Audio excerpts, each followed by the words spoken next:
Thank you, Madam Speaker.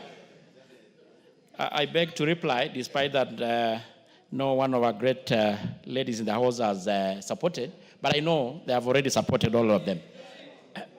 Madam Speaker, I want to thank all members who actually contributed to this Honorable debate. Togoyo, you can donate some of your reply to Honorable Millie, because I know she was there from the beginning.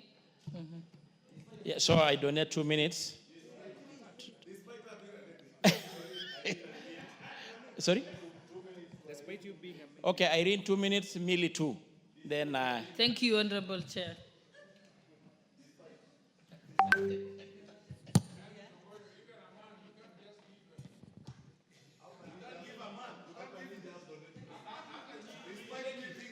Honorable Millie, please proceed. Thank you, Madam Speaker. You see how they trivialize women issues. Yes.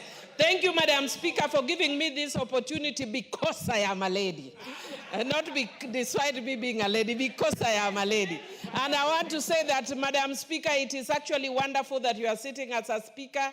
And in this commission that we are doing the appointment now, there are 2 women and 1 man. And let them feel what it is like. They are all complaining using words like despite. We can give you further English to use to complain, because as we've been complaining all our lives. But that aside, Madam Speaker, I support. Of course, it would have been, I know the one of them, Honorable, Madam Colette. And I know the issue of her age as a reason. And I wish we had brought in somebody younger. But she still has competence, because we cannot also do away with our people who are older. We will also one day be all 70, Madam Speaker.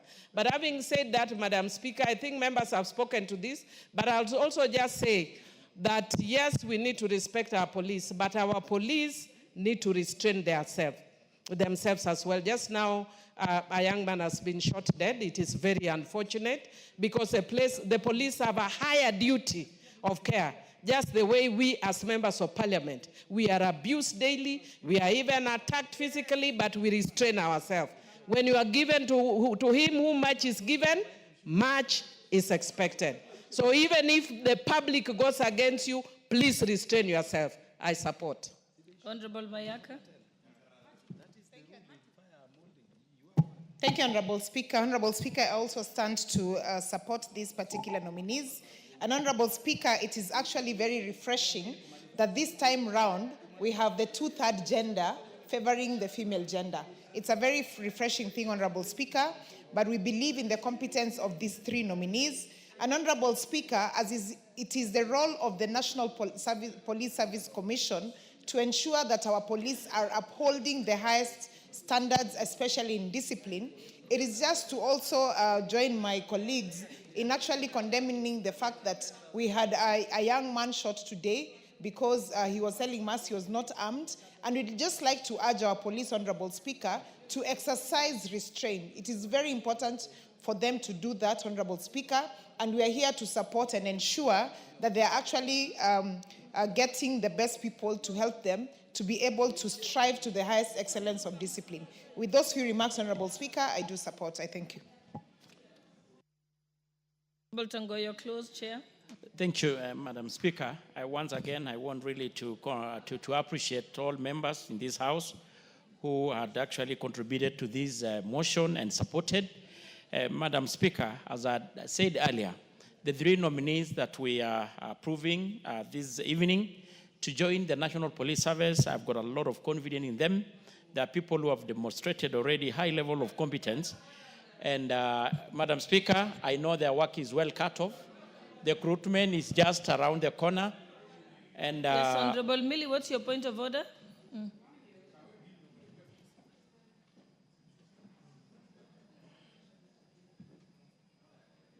don't know what, okay. Madam Speaker, it would be, Madam Speaker, it would be careless on my part if I don't say that I've just learned that actually the young man that I'm talking about, I'm being told, is again from Homabay and from Suba. Madam Speaker, that is why we must always stand on principle. Can you imagine if I was speaking here carelessly, saying how it is nice for police to kill people? But I've said the police need to restrain themselves without knowing that this is a person from Suba. Madam Speaker, I want to repeat.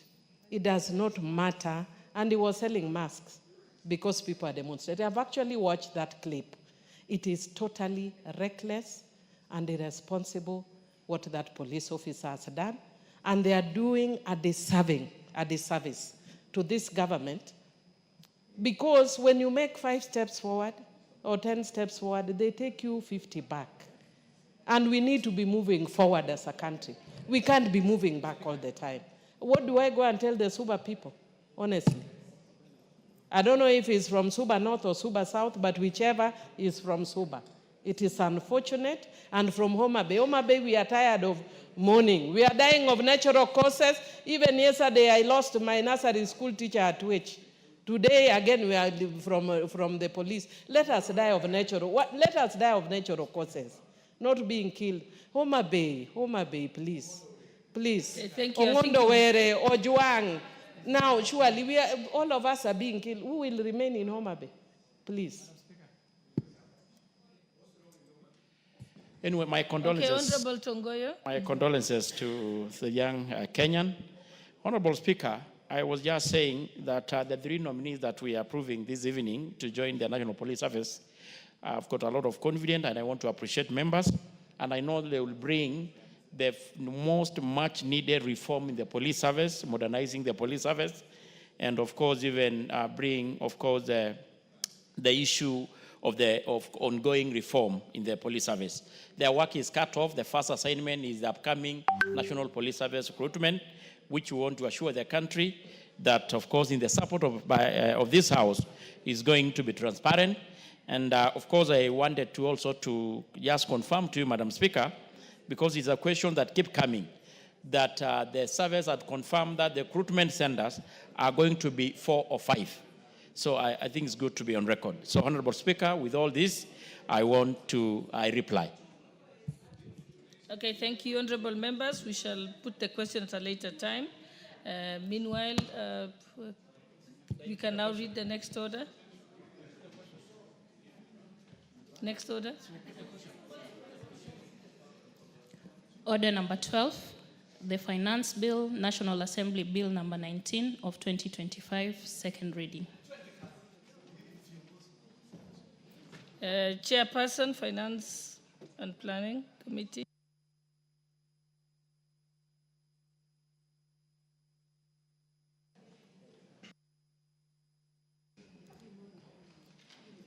Thank you, Madam Speaker. Madam Speaker, I rise to move the Finance Bill, National Assembly Bill number 19 of 2025, be now read the second time. Honorable Speaker, for the last 32 days, my committee, that of the Finance and National Planning Committee, has dutifully and diligently discharged its mandate in accordance with Standing Order number 245 through a comprehensive review and a consideration of the Finance Bill of 2025. Honorable Speaker, these men and women have had to work even during weekends and holidays, usually from 9 a.m. all through midnight, every single day, traversing 20 different counties of this great republic to ensure that this House has a comprehensive report on this bill. Honorable Speaker, the task now rests with this House to dutifully deliberate on the committee's report and the proposed tax measures with a view to ensuring that this country has a prudent balance between revenue mobilization and expenditure obligations. It is our collective responsibility to ensure that the bill supports sustainable economic growth while remaining responsive to the needs of the people. Honorable Speaker, unlike previous finance bills presented to this House, the Finance Bill of 2025 is not merely a revenue-raising tool, but a vital policy-making instrument that is reforming the broader tax landscape. Its central focus is to enhance tax revenue collection through strategic administrative reforms and improve taxpayer compliance, rather than by introducing new taxes. The bill proposes the simplification of existing tax laws to make them clearer, more predictable, and accessible to all taxpayers.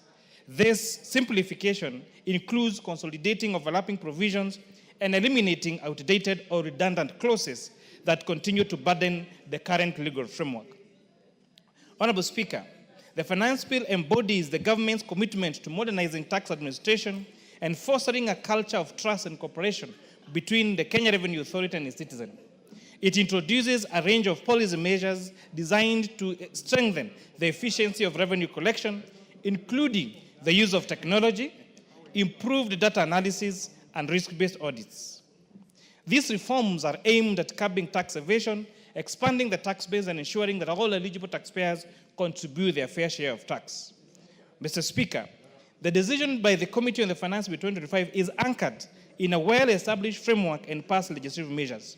Since the enactment of Finance Act of 2023, the committee has operated under a consistent set of guiding principles and policies that have shaped its review of various tax measures, including the Finance Bill of 2024, the Tax Laws Amendment Act of 2024, the Business Laws Amendment Act of 2024, the Tax Procedures Amendment Act of 2024, the National Tax Policy, and as the overarching framework, together with the medium-term revenue strategy, which has been very central to these efforts.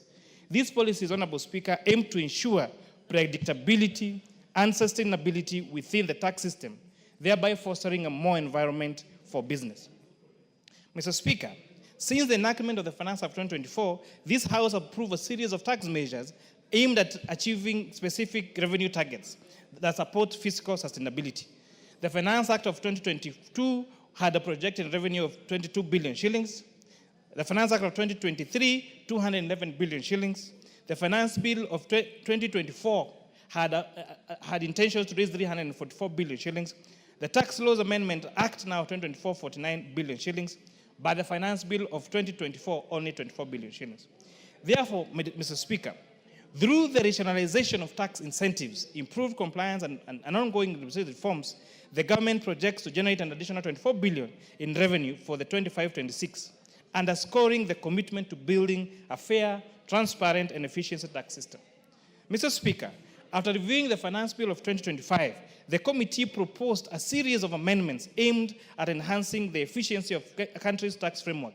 In its deliberations, the committee carefully considered stakeholder submissions along with the strategic guidance provided by the medium-term revenue strategy and the national tax policy. Further, Honorable Speaker, the Pigovian taxing principle, Honorable Speaker, one of the works of the great British economics Arthur Cecil Pig, Honorable Speaker, are also reflected in this bill. Measures such as maintaining tax exemption for renewable energy products and electric mobility companies, Honorable Speaker, correct negative externalities. By rewarding consumable practices, this aligns with Kenya's commitment to climate change under the Paris Agreement and Vision 2030. Mr. Speaker, many of the proposals draw from the Keynesian fiscal stimulus principle, which argue that proactive government intervention to spurring aggregate demand during times of economic